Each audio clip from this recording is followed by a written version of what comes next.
What's going on, Mass Gang? Hello, guys. My name is Brian. And I am Alex. Welcome to Meet the Maslins, guys. Yeah, welcome back, guys. Yes. All right. So today, I think we're going to be talking about the show that we actually binge watched yesterday. Yeah, 8 episodes in one day. In one day. It's called The Ultimatum. Marry or Move On. Yeah, marry or move on.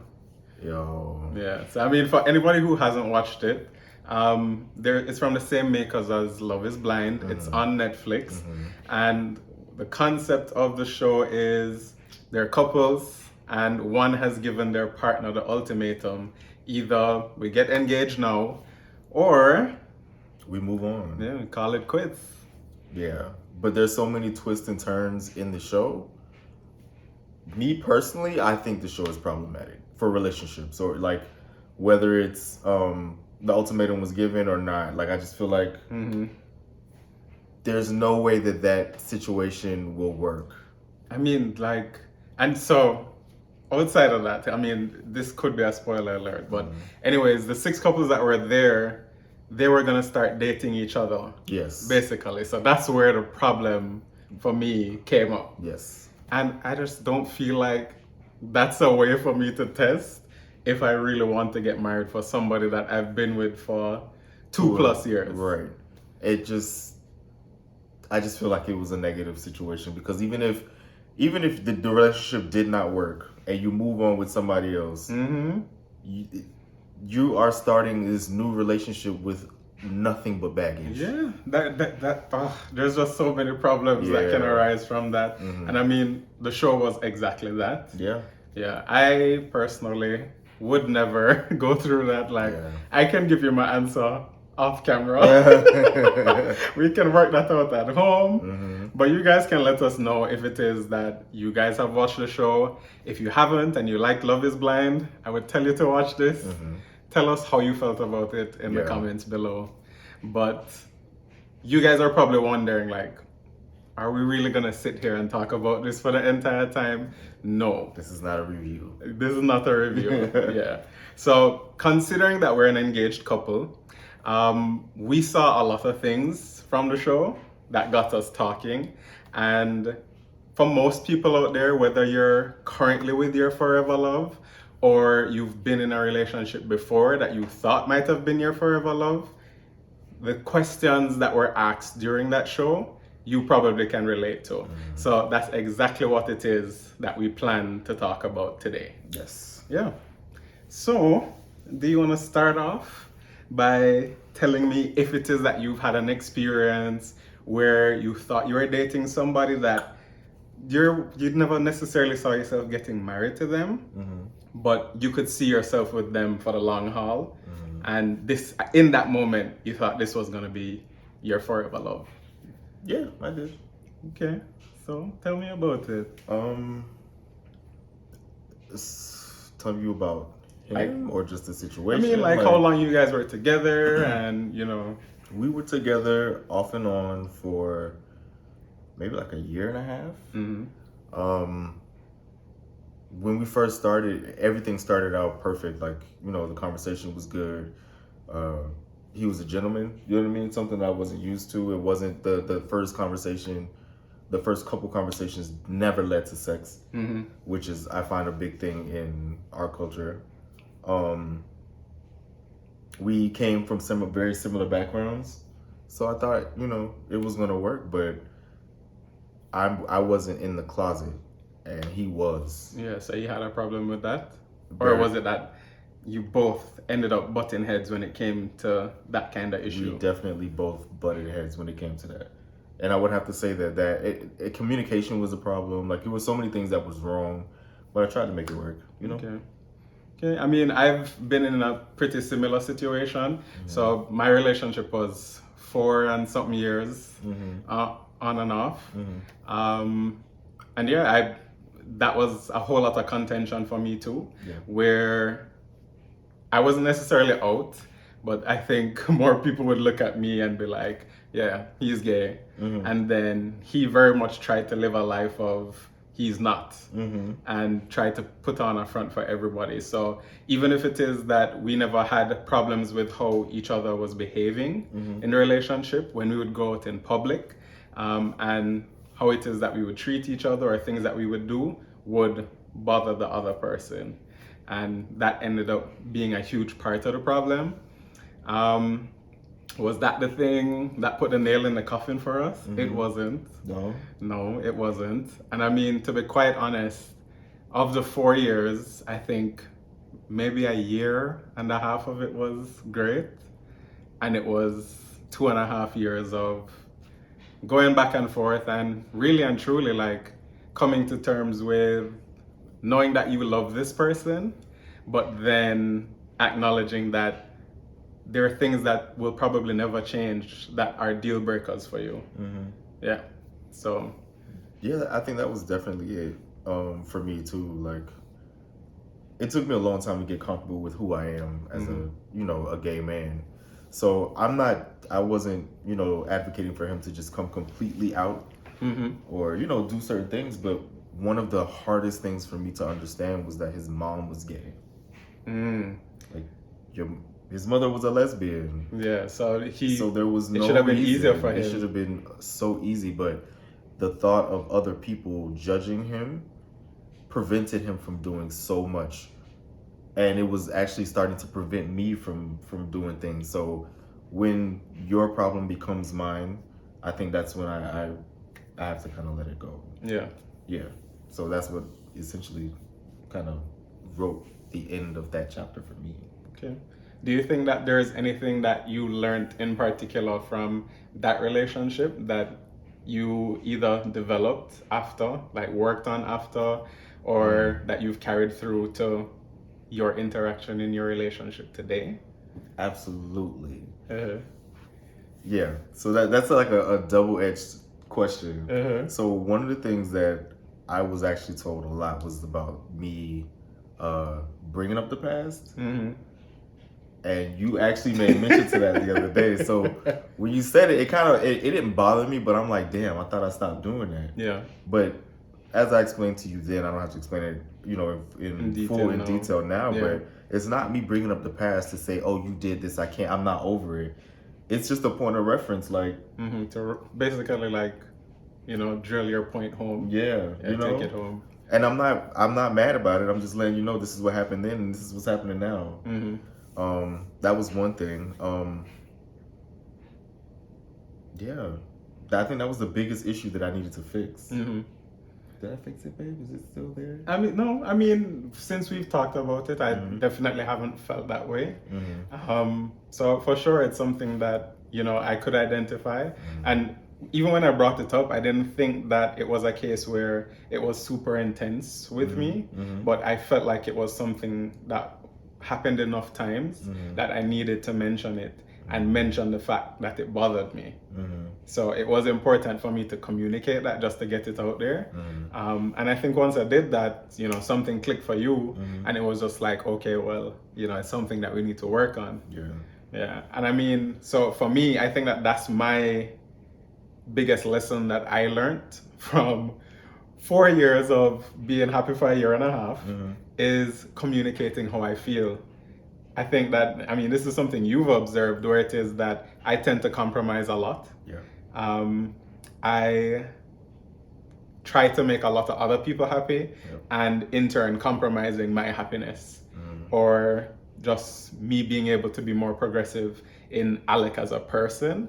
And I think I did that a whole lot. When I was with this person for 4 years, I never told any of my friends. I was open with all my friends at this time. I didn't even tell my gay friends, because in my head I was like, if this person is DL, I want to respect my partner enough to not tell other people. But then that also meant that when I had problems and Alec needed help, I couldn't talk to anybody. And that really made me very self-destructive. So yeah, That's probably the biggest thing that I think I've learned. It made you self-destructive in what way?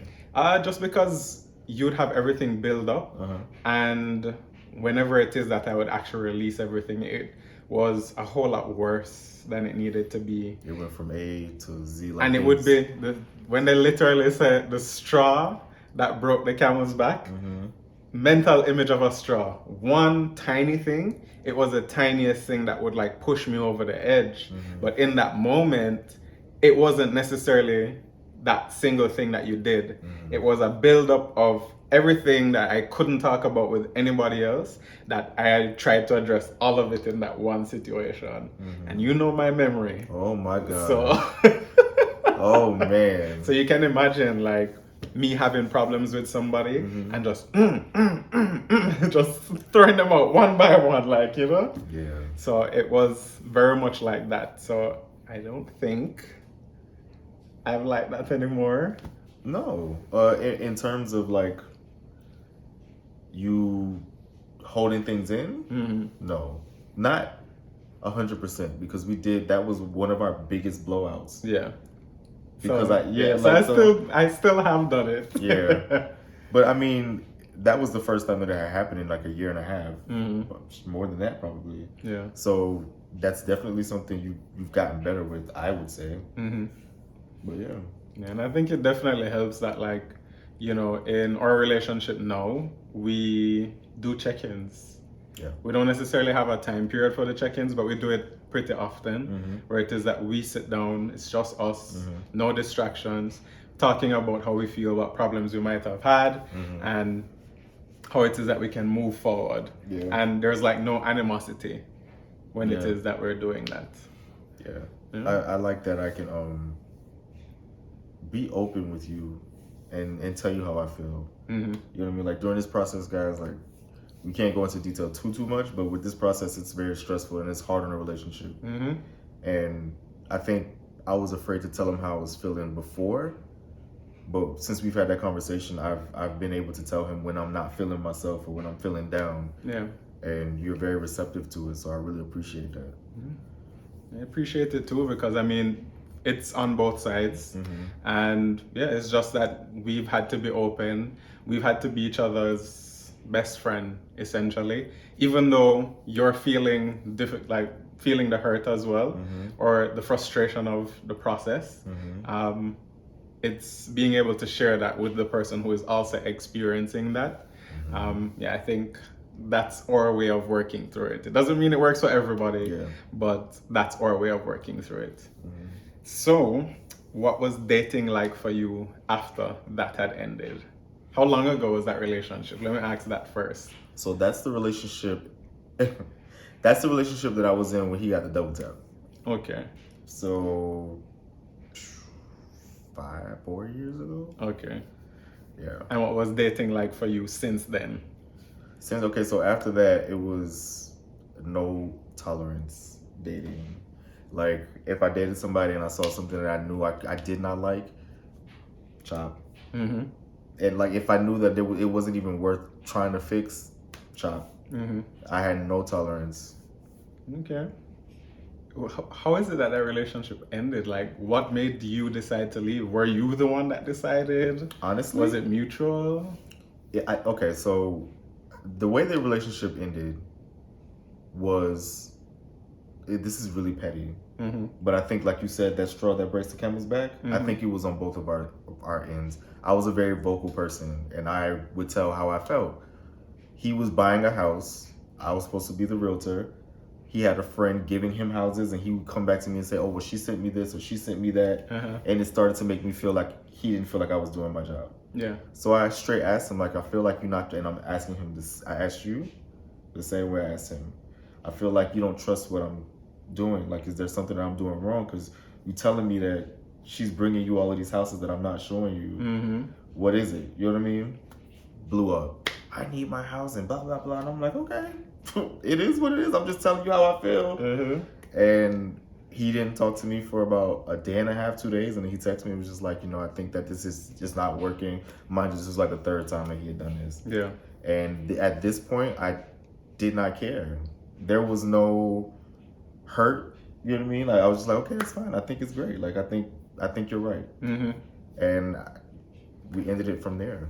You know, that's so crazy. Like, we always have such similarities in the story because it's like baseball, 3 strikes and you're out. Mind you, I was never the one ever to call off the relationship, but it was the 3rd time after him breaking up with me for whatever reason at that point in time that he was coming at me like, we're gonna try this again. And I was just like, no, I'm good. Yeah. I was like, I'm good. We were still living together at this point, but I was just like, I'm good. Yeah. Because at a certain point, you have to say to yourself, like, am I dumb? Yeah. Like, what's wrong with me? Yeah. Like, why do I keep going back? Exactly. To this? Like, do you love the hurt? Do you enjoy the hurt? Yeah. And at that point, like, you have to weigh the pros and cons. And even though you have so much love for this person, does it service you in a way that is going to encourage you to move forward and be a better version of yourself? Yeah. And at that point, I just had to be like, I'm good. That's it. Yeah. You know, another reason why it was so easy for me to let it go, I think at that 3rd time, is because by the 3rd time, I had enough time to reflect on the entire relationship. And you know, you get red flags in the beginning that you ignore. You try to like be like, oh, maybe it's just this, or maybe it's just that. I remember 3 months in, I tried to break up with him and he had a fit. So I stayed just to like kind of like, I guess, let it work, give it a chance, because I felt like I was being that no nonsense, no tolerance guy. So I went against my better judgment and tried to make it work. And 18 months later, back to where it was, and it was for the same exact reason. And you know, that's the worst part, because it hurt even more when you know that you're not the one that started it, or you're not the one that fought for it initially. So once you sit in that and you've committed yourself to that process and that relationship, it hurts that much more when it doesn't go your way. Yes, absolutely, because then it in turn turns into you putting more effort than that person did. And they're the ones who pushed for it. Yeah, but I get the dilemma that they had in this show, because for some of them, like, just from the small interaction that you saw, everybody that was there could see some of these relationships should not be and cannot work. But at the end of the day, if the people in the relationship can't see that, then you got to let them do what they got to do. That's one thing about a person in love. You can't tell them what to do.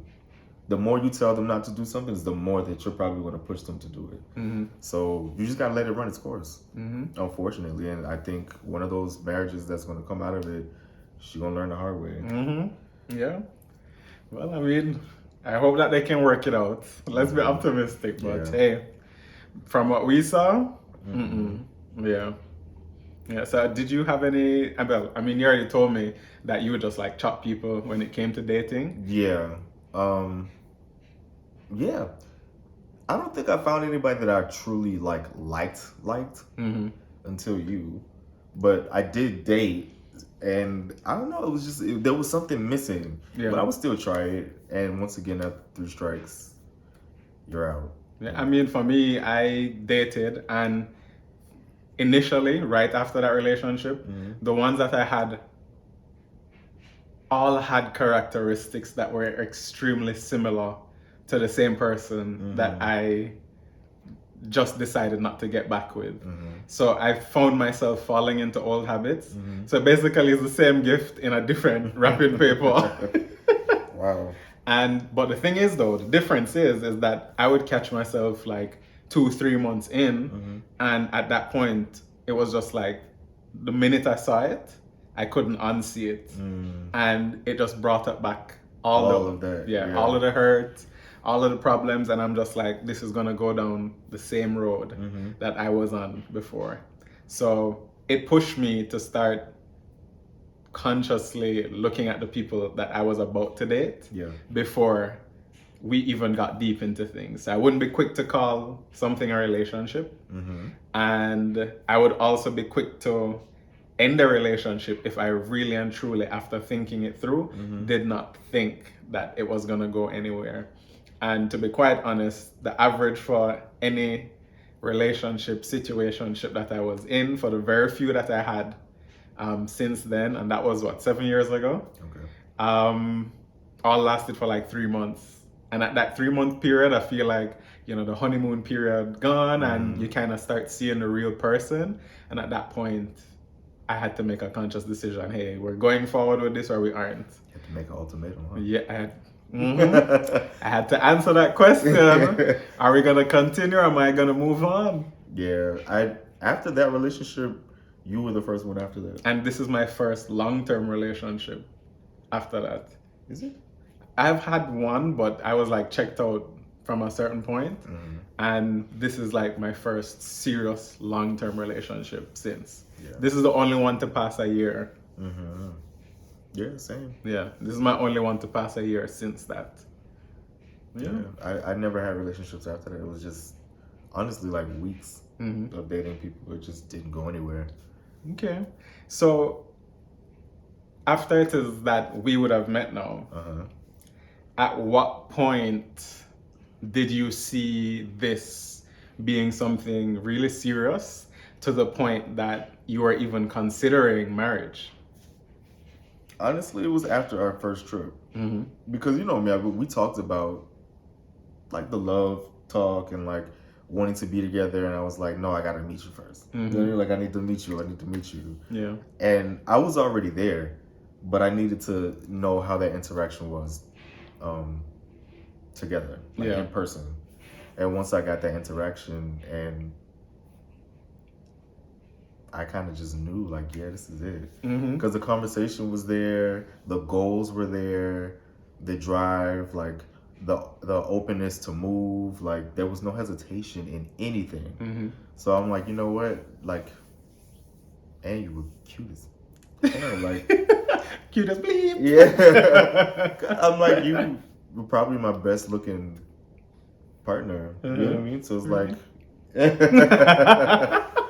yeah, like why not? You know what I mean? And we were both on the same page, I feel. Yeah, and it's definitely that first trip because we talked for a month and a half before we physically met. And for me, when it is that it reached the point of me saying, marriage is not a possibility for me because to be quite honest, marriage was never in the cards for me. Being somebody in the gay community in a country like the one I grew up in, marriage is not possible there. Yeah. And I also did not expect that I would get so much from a long distance relationship. Yeah. So that's certainly something that surprised me. Yep. And I think when it is that I really knew that I would be willing to take this leap of the commitment of marriage was one of the first times that we video chatted after you left. And I told you then, like, that's the first time that I had ever been so vulnerable with somebody. Like, I told you some deep, dark secrets, that have troubled me for so long that some of my friends are like just now finding out. And to be able to literally be so raw with somebody, that's the first time I think that I voluntarily did that. Yeah. And I was the first one to take that leap of faith. That conversation in particular was the one where I was like, this is gonna be my forever person. Oh. Yeah. It was that conversation did definitely solidify a lot for me too. For sure. So. Yeah, well, another thing that came up in this show, in reasons that some of the people were saying that they weren't ready for marriage, they had different things. So whether it was emotionally, they felt like they had certain things that they needed to deal with, or financially, they had things that were preventing them from being ready for marriage. Like, at what point did you think marriage is the next thing for me? What do you mean? Like, when did you decide? Did you feel like you were prepared for marriage, or do you feel like you're prepared for marriage now? Yeah. So I feel like the emotional thing, like those are legit reasons. Like if you just emotionally aren't there to marry somebody, then don't do it. You know what I mean? Like that's a problem. But the financial part, I kind of understand it, but then again, I don't. Yeah. Because the bill is going to be there regardless. And new bills are going to be there. They're going to be there. Like bills, like you're going to be in debt in some way, shape, or form. So it's just it's a matter of you having a plan and executing it. Yeah. To me, you know what I mean? You can do that with your partner or with a wife. Like y'all are dating already. Like what's the hold up? So yeah, I definitely feel like I'm ready. It's not about all that other stuff. Yeah, I agree. I mean, also, I must say though, would I have been ready at 25? No, I don't think so. I definitely wouldn't have been ready at 25. That's the other thing about this show. Everybody was in their early 20s. Yeah, or very few of them were teetering to 30. Yeah. So Lauren was actually 29. Yeah, but they lied about her age. Yeah. So I mean, for me at this point, you know, I've gone through the experience of having cars. I bought a home for myself. I bought one. Like we've done the same things. Yeah. So it's time for us to do it together. Exactly. Yeah, I agree with that. Build this empire. Yes, let's do it. Yeah. Okay.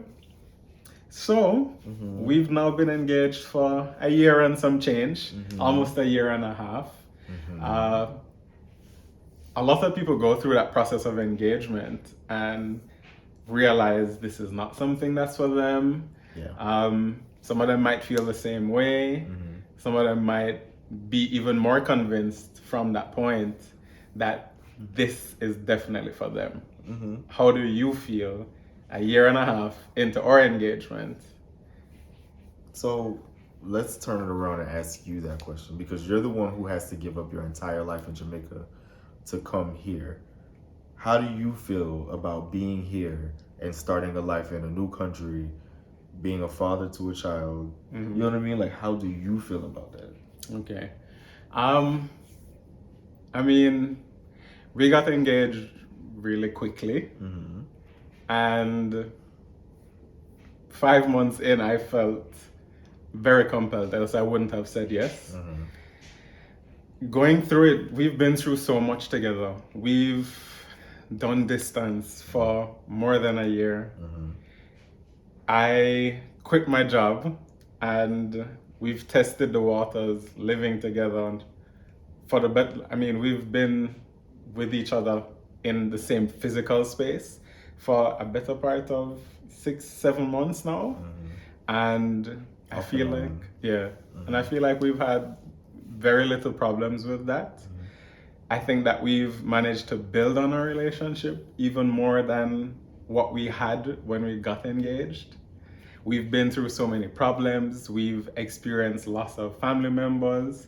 We've gone through the delays with the immigration process. We've gone through the disappointment of having our initial wedding date come and pass. And I think for the two of us, that was an extremely difficult day. Having so many people ask, you know, is the wedding still happening? How, like, people reached out on the day to say, I hope today goes well. Congrats with everything. And at this point, like, I'm even more convinced, regardless of all of the things that we've gone through, I am more convinced that you are my person, that I'm ready for this to happen. And when I say I'm ready for this to happen, I'm ready for us to happen. I'm ready for the family to happen. Like, BJ is a blessing to me. I never imagined that I would be able to date a man with a child. And also feel the love for that child the way that I do, and find it so important for us to connect the way that we do. And I really see him as my own.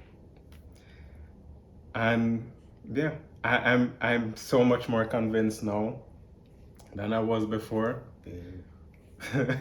Sorry. Yeah, there's no question really.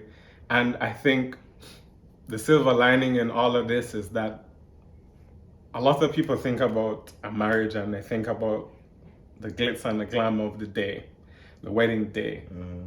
And I think for both of us, it really put in perspective, like, that's not the important part. Nope. Because at this point, I could really care less about the event. I more want that validation of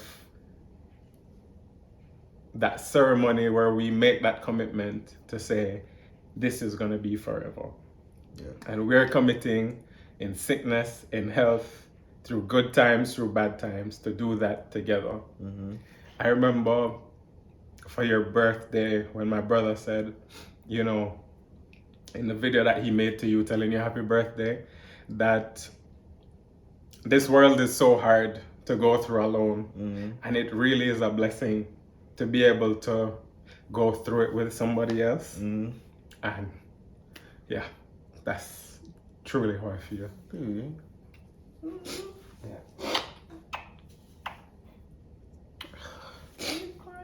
I'm sorry. Oh, okay. He's happy. Yeah, guys, I'm sorry, but yeah. Oh, baby. How about you? How do you feel? How do I come back after that? My gosh. It's a ditto. Yeah, ditto, same. Yeah, Alec is truly a blessing, man. I think y'all see it the way that I look at him. Like, I am in love with this man. I've never felt this way about anybody. Like he said, when we initially started this process to get married, it wasn't about the glitz and glam. It was about just, you know, us getting married. And then it kind of almost turned into that. You know what I mean? Yeah. And then we had a reality check with this timeline. And it kind of shook us back into like back down to earth, that it's not about that. It's about having a person with you and starting your life together. And in all honesty, our life is on hold because of this process. Yeah. But I, more than anything in this world, want this man here with me now. You know what I mean? Like, I don't want you to have to go back. And I know you have to, but I don't want it to happen, especially with not knowing what the hell is happening. Yeah.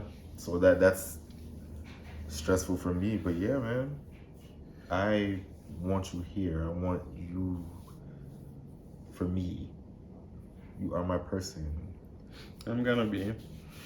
Yeah, we're confident it's gonna happen. It doesn't matter how long it takes, but okay, it does matter how long it takes. Hopefully sooner than later, but it's gonna happen. And just like everything else, we're gonna get through it. You know, I think that challenges are needed to be able to test the relationship, and that's how you really know, like, when you come to that decision, Yeah, man. like, is this for you or are you gonna move on? And this is definitely for me. Yeah, me too. Yeah.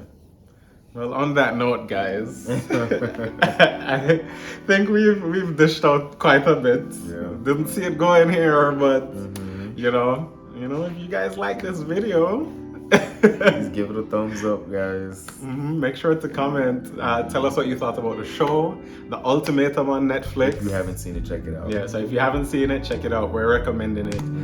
Please make sure to share this video, guys. Yes, share, Important share. conversation for so many people. So please share the video.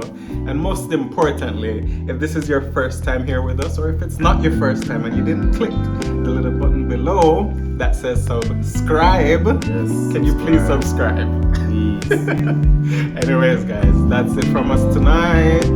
So